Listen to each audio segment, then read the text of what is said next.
It begins with a photograph, curled and faded, black and white, two boys standing barefoot in the dust, arms stiff at their sides, mouths slack, eyes wrong. One staring past the camera, the other staring at nothing at all. Their faces looked alike but twisted, misaligned, like a mirror fractured just enough to unsettle the soul. Locals whispered that they were born with the same soul, cut unevenly in half. But those who lived near Cheyenne, Kentucky, told another story. A story soaked in blood and silence. A story that still makes the trees heavy when you step into that hollow. They were raised not by parents, but by a shadow, a grandfather whose name vanished from the county books in 1921. No birth records, no marriage license, no evidence he should still be there, yet he was, hidden in a cabin unreachable by road. A cabin where the air pressed down like it wanted you to suffocate. He had those boys, and he kept them like secrets he never meant to tell. He whispered that they were his repeats, that they were chosen, that they belonged to something older than names, from 1938 until 1954. No document, no police file, no school record mentions them. What happened inside that cabin is carved into silence, erased from newspapers, stripped from archives, but fragments survived. Letters found under a floorboard after a flood, scraps written by hands too young to carry such weight. One read, "I was born too late, my brother cries without sound. We share the same night." The merchant who sold tools in Leslie County swore he saw them in 1949, described their faces as wrong reflections. One limped without wound, the other blinked too slow as if effort itself was broken inside him. And what haunted the merchant was not their deformity, not their stillness, but their emptiness. Children with no spark behind the eyes, children that looked more like echoes than flesh. That was when he wrote. To the county, begged them to look, warned them no child should look that empty.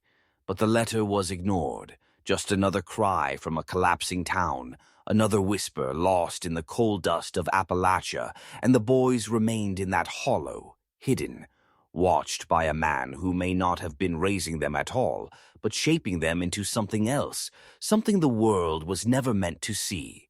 The cabin itself was not a home, but a prison without chains, boards nailed crooked, roof sagging, windows blackened, not with curtains, but with tar.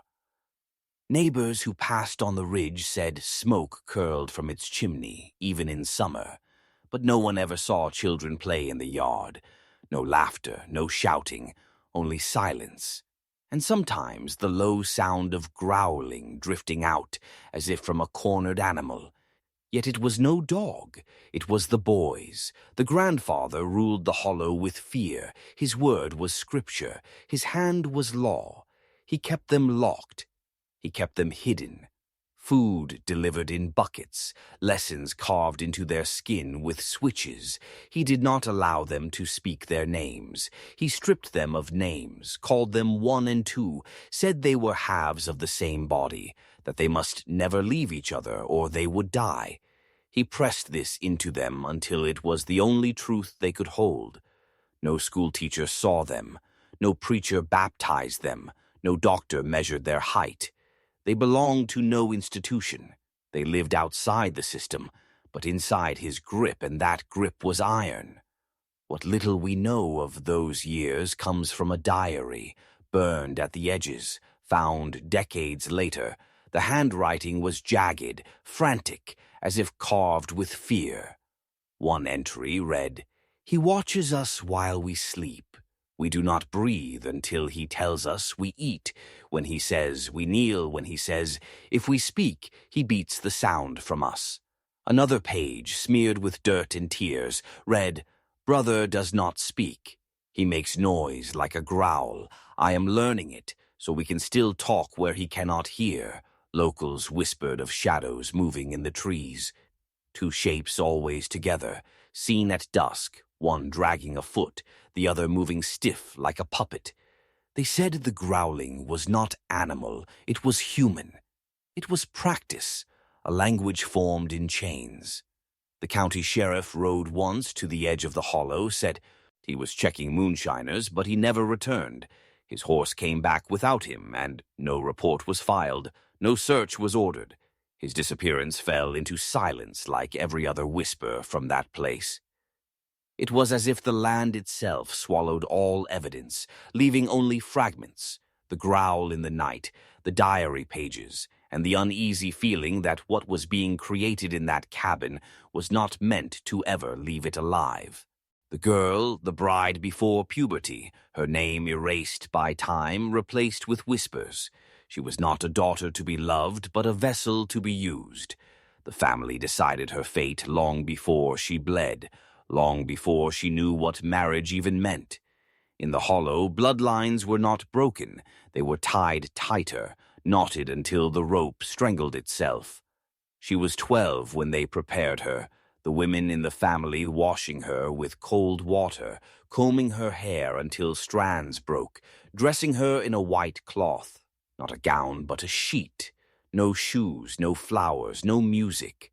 Only silence and the sound of her own breathing echoing like a trapped bird in her chest. The man who took her hand was not a stranger.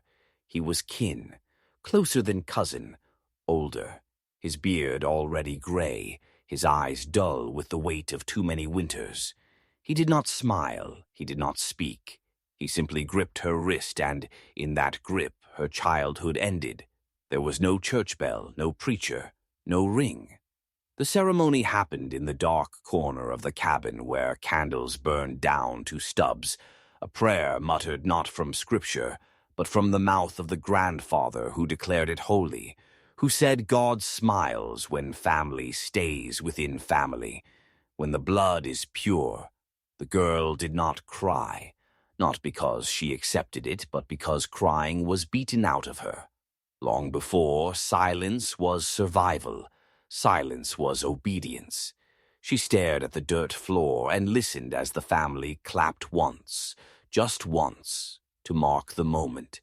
Then the cabin returned to quiet. After that night, her world shrank smaller. No laughter, no sunlight. Her body no longer her own. She carried life before her body was ready. Her children were her siblings were her cousins. The web tightening, twisting, folding in on itself until no one could untangle who was father, who was brother, who was child. Locals whispered of her pale face glimpsed through. Huge cracks in the boards, eyes hollow, hair hanging in ropes. They said she grew old before she reached 20.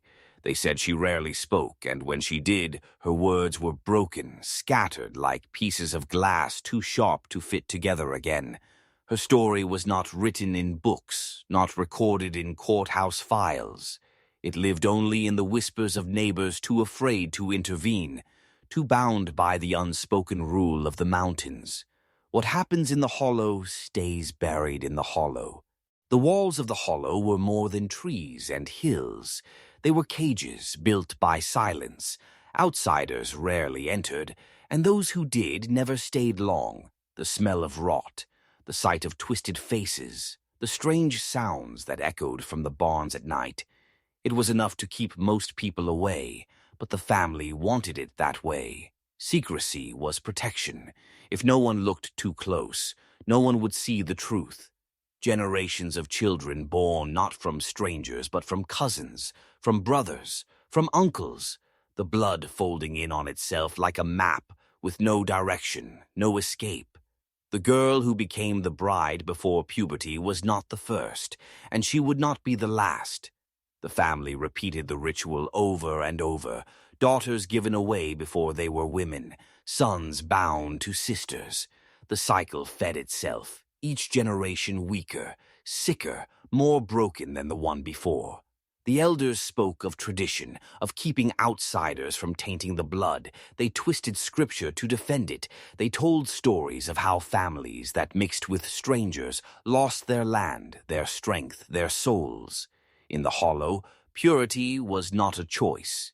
It was a curse carried like a badge of honor. Neighbors in nearby towns knew. They always knew.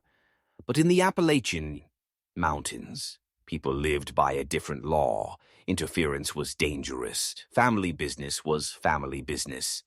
So the whispers stayed whispers. The rumors drifted through taverns and markets. But no one knocked on the cabin door. At night, strange sounds floated across the hills, growls, screams that didn't sound human. And if someone asked, the family would say it was just the dogs. But the dogs didn't cry like that. The dogs didn't speak words that melted into madness. Those were voices of children, born broken, their bodies twisted, their minds trapped in shadows. The girl, now a mother before she became a woman, watched as her children struggled to walk, to speak, to live. She carried them on her hip with eyes hollow, as if she already knew what they would become. Not hope, but resignation. Like a bird laying eggs in a cage it could never escape. Time moved strangely in the hollow. Days melted into nights, winters into summers. But the family stayed the same, bound to their secret, bound to their shame, and yet to them it was not shame at all. It was simply the way life was meant to be, a legacy carved in bone and sealed in silence. The deeper you dig into their history, the more disturbing the truth becomes. Old records from county clerks show marriages that were never supposed to happen. Certificates that listed the same last names again and again. A web of bloodlines folding back into themselves until you could no longer tell father from uncle, sister from wife. There are stories passed down in the region, spoken in hushed tones by those who remember. Tales of girls forced into motherhood before they even understood what the word meant. Their childhood stolen not by strangers, but by their own kin, and the community, though aware, turned away because to confront it would mean tearing open a wound no one wanted to see. The mountains provided cover. Thick forests and twisting dirt roads kept outsiders at a distance. Government officials rarely bothered. Schools were too far. Churches closed their doors to them. The family became their own world, isolated, untouched, and dangerously self-sufficient. The laws of nature bent until suffering became normal. For the bride who was married before puberty, her story is only one thread in a tapestry woven with sorrow. She was never given a choice, never asked if she wanted to be a wife, never allowed to dream of a life beyond the hollow. Her role was decided before she even knew how to speak. Her body treated as a tool to continue a lineage that should have ended generations before.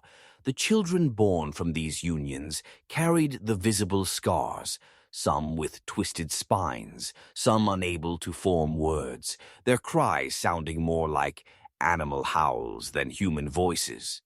Neighbors would say they heard growling from the hills at night, not knowing whether it was beasts or broken children. Doctors who visited years later confirmed what the whispers had long suggested: genetic collapse, a bloodline so tangled it could not escape itself, mutations passed down like heirloom. Misses every child a reminder of choices forced upon those too young to resist. And yet, within the family, it was accepted as fate, as tradition, as something too sacred to question. This was not just poverty, not just isolation. It was a system of control passed from elder to child, each generation raised to believe there was no other way. The walls of the hollow were not made of wood or stone. They were made of fear, secrecy, and silence. And for the bride there was no door to walk through, no key to freedom. As the decades rolled on, the silence around the family grew heavier. Outsiders who dared to wander near their land often turned back, unsettled by what they saw. Stories spread in nearby towns of figures with sunken eyes staring from porches, of strange noises drifting through the night air, a sound that was neither laughter nor weeping, but something in between, something not quite human. The family remained hidden, but whispers about them traveled farther than the mountains. Travelers spoke of seeing barefoot children with vacant stares, mothers carrying infants who looked more like fragile shadows than babies, and men whose faces carried both the youth of boys and the weariness of old age, distorted by years of inherited sickness. Those who studied the family later would call it a tragedy of biology. But to those who lived near them, it was more than science. It was a curse, a haunting reminder of what happens when tradition becomes a prison, when choices are stripped away and destiny is carved not by hope, but by fear, the kind of fear that grips a family so tightly they cannot escape even when escape is possible. For the young bride who had been married before she was even a woman, the years ahead brought only repetition, more children, more loss. Her body aged before its time, her spirit bound to the same hollow that had raised her.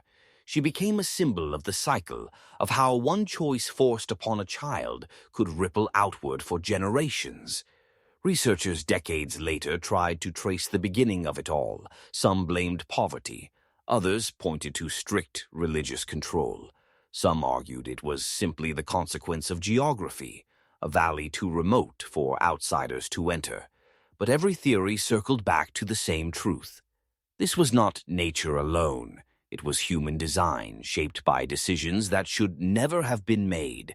The hollow became both a graveyard and a cradle. Each birth a continuation of the cycle, each death a silent reminder of the cost. The community nearby continued to look away, unwilling to interfere, unwilling to acknowledge what they knew was happening just beyond the tree line. Silence became complicity, and complicity kept the cycle alive.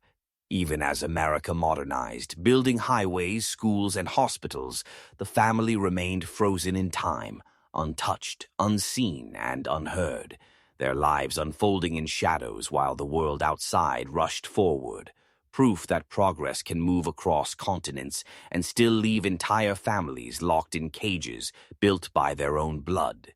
In the end, the story of the young bride and her family is not just about one bloodline, but about silence itself, silence that allows suffering to continue, generation after generation, silence that hides abuse beneath the veil of tradition, and silence that protects the guilty while the innocent are trapped with no way out. For outsiders who hear of the family today, it sounds almost unreal, like something that belongs in myth or folklore. Yet, the truth is more chilling than any legend because it happened not in some ancient forgotten land, but here in America, in the folds of West Virginia's mountains, in a hollow where sunlight barely reached and where time seemed to stand still. The bride, who was married before she even reached womanhood, never knew freedom in the way we understand it. Her childhood stolen her future, decided, her voice muted by the weight of family expectation. She became both victim and symbol, a reminder of how easily humanity can twist into cruelty when desperation, isolation, and control collide. Generations later, the family still bore the marks of what was done to her, and to those like her children born without choice, lives shaped by decisions made long before their birth, faces carrying the unmistakable imprint of a cycle that refused to break. Some tried to escape, some tried to fight, but the roots were too deep and the hollow too binding. When modern eyes finally turned toward them, cameras capturing their existence, the world reacted with shock. But shock does not erase the past, nor heal the scars left behind for the family. Those images were not just a curiosity. They were a mirror, reflecting back decades of neglect and silence. And for the bride who had once been only a child, it was far too late. The story closes not with redemption, but with warning. A warning about the dangers of unchecked power, about the cost of isolating communities until they are forgotten, and about what happens when society chooses to look away rather than face uncomfortable truths. The bride's story is carved into America's hidden history, a dark chapter that still whispers from the hills of West Virginia. And perhaps the most haunting question of all is this: how many other stories like hers remain buried in forgotten hollows, waiting to be uncovered? How many voices were silenced before they could ever be heard, and how much of the past is still shaping the present in ways we are too afraid to admit?